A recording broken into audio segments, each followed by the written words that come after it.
Ya, dan pemirsa, bursa calon gubernur DKI Jakarta semakin marak dengan masuknya nama Ahmad Dhani yang diusung oleh Partai Kebangkitan Bangsa.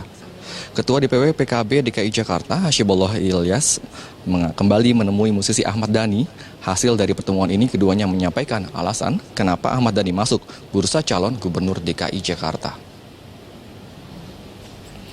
Usai pertemuan, Ahmad Dhani menyatakan pimpinan PKB menunjuk dirinya untuk menjadi pemimpin. Pimpinan PKB berharap Ahmad Dhani mendorong kesejahteraan masyarakat di bawah, khususnya kaum Nahdlin. Menurut Dhani, sebagai kader NU, dirinya mempunyai tanggung jawab terhadap warga Nahdlin. Sementara Ketua DPW PKB DKI Jakarta, Hasibullah Ilyas, menegaskan PKB memiliki prioritas sendiri untuk melakukan penjaringan nama cagup yang akan diusung. Masuknya nama musisi Ahmad Dhani dalam penjaringan bursa cagup DKI Jakarta dari PKB tidak lepas dari Ahmad Dhani merupakan kader NU. Dan PKB menginginkan kader PKB atau NU yang maju sebagai calon gubernur DKI Jakarta.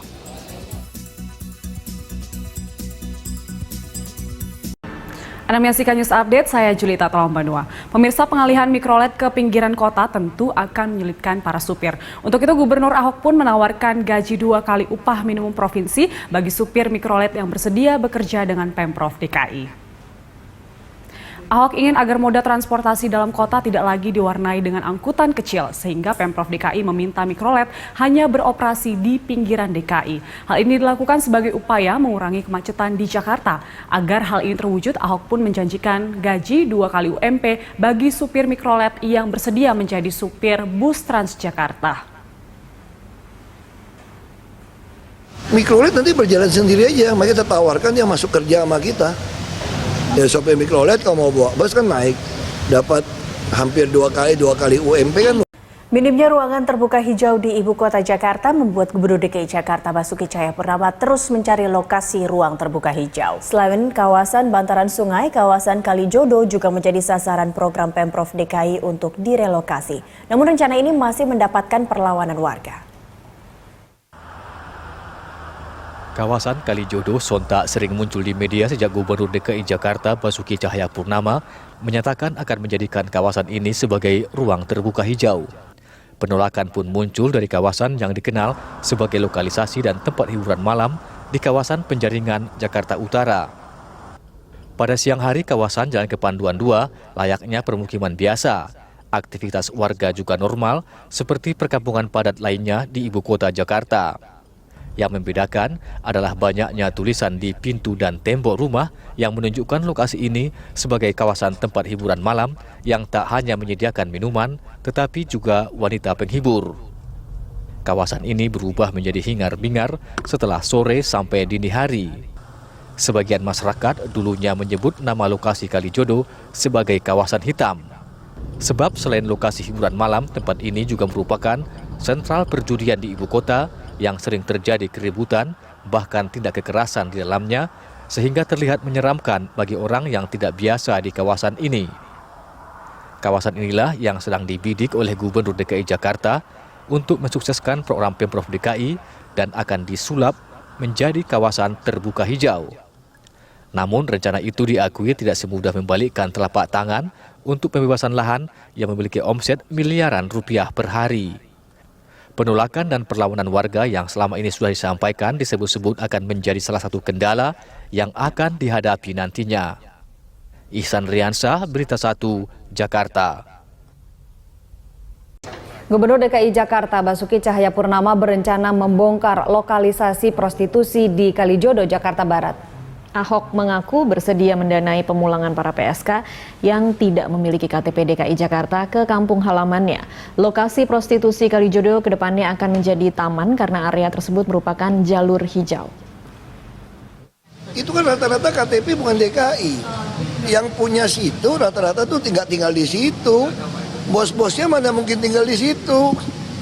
Cewek-ceweknya masih bukan KTP DKI. Jadi dipulangkan gitu Pak? Ya saya sih nggak masalah, kan saya katakan kan soal prostitusi, jangan liar lah, kalau udah liar nggak benar gitu loh. Tapi kan kita nggak boleh izinin, ya kan? Ya udah kita bongkar aja lah, buat hijau peruntukannya. Keduanya kapan?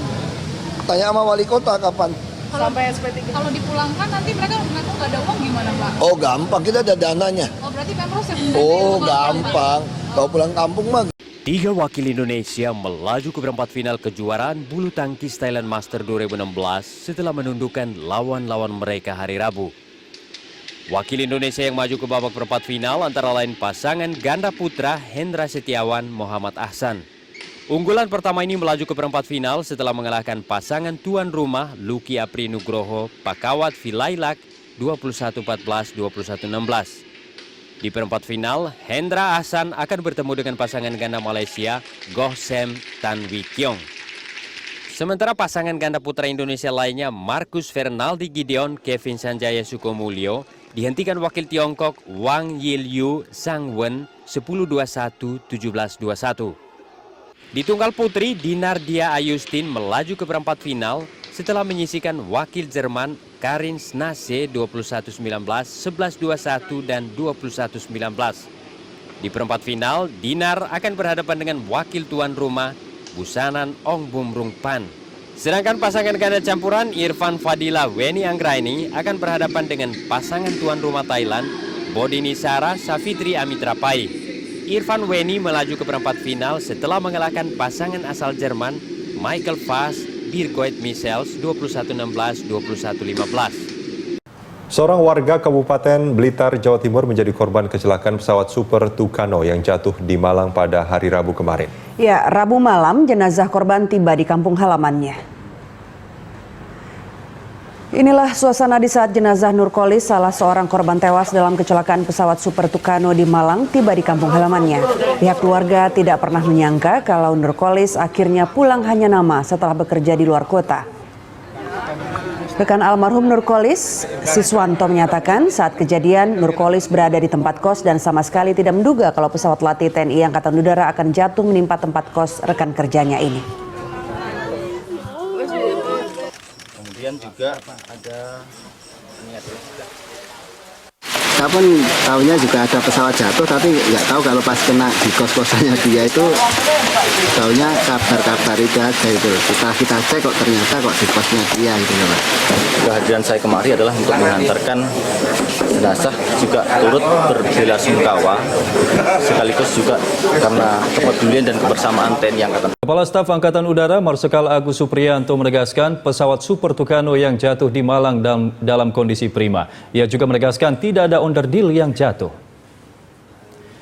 Dalam konferensi persnya, Kepala Staf Angkatan Udara Marsikal Agus Supriyanto juga mengatakan bahwa proses evakuasi cukup berat. Sementara itu ditanya soal kerusakan, Agus memilih untuk menunggu proses penyelidikan. Agus menambahkan, pilot pesawat Super Tucano Mayor Penerbang Ivi Safatila ditemukan jauh dari lokasi jatuhnya pesawat. Pilot tersebut juga sempat menggunakan kursi pelontar, namun nyawanya tak dapat diselamatkan. Sementara itu, Saiful, teknisi pesawat Super Tucano yang jatuh hingga saat ini belum ditemukan. Posisinya masih dilacak oleh tim TNI AU, polisi, dan SAR. Nah, musibah ini mengakibatkan Mayor Penerbang Ivi meninggal. Sedangkan JMU tekniknya itu sampai saat ini belum ditemukan. Jadi ada dua kemungkinan keluar dari pesawat, loncat pakai payung, tetapi jatuhnya di mana yang sekarang lagi dicari, disebar semua.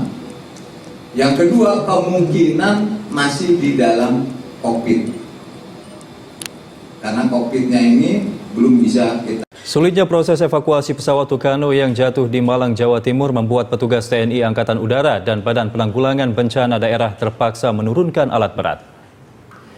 Satu unit alat berat berupa beko didatangkan petugas untuk membantu memperlancar proses evakuasi di lokasi jatuhnya pesawat Super Tucano. Dalam proses evakuasi tersebut, petugas juga terpaksa menghancurkan gapura, gang, dan rumah penduduk yang rusak akibat jatuhnya pesawat tersebut. Selain itu, alat berat juga akan digunakan untuk menghancurkan rumah warga yang menjadi korban jatuhnya pesawat. Kepala Staf Angkatan Udara yang mendatangi lokasi kejadian berjanji pihak TNI Angkatan Udara akan mengganti rumah warga sipil yang rusak akibat insiden tersebut.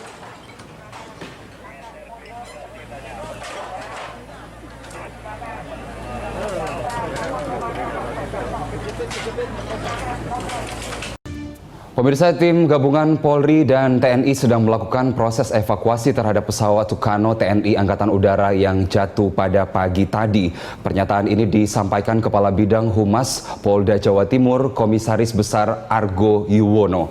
Hingga kini, mereka juga masih belum bisa memastikan mengenai detail insiden yang terjadi tersebut, termasuk detail kondisi pesawat maupun kerusakan dan korban yang ditimbulkan atas insiden ini. Yuwono juga mengatakan pihaknya akan segera melansir informasi mengenai kondisi terkini terkait insiden pesawat jatuh tersebut setelah proses evakuasi selesai dilakukan. Pesawat Tucano TNI Angkatan Udara dari Lapangan Udara Skuadron 21 jatuh di Blimbing, Malang, Jawa Timur. Pesawat jatuh di Simpang 4 LA Sucipto dan mengenai rumah warga.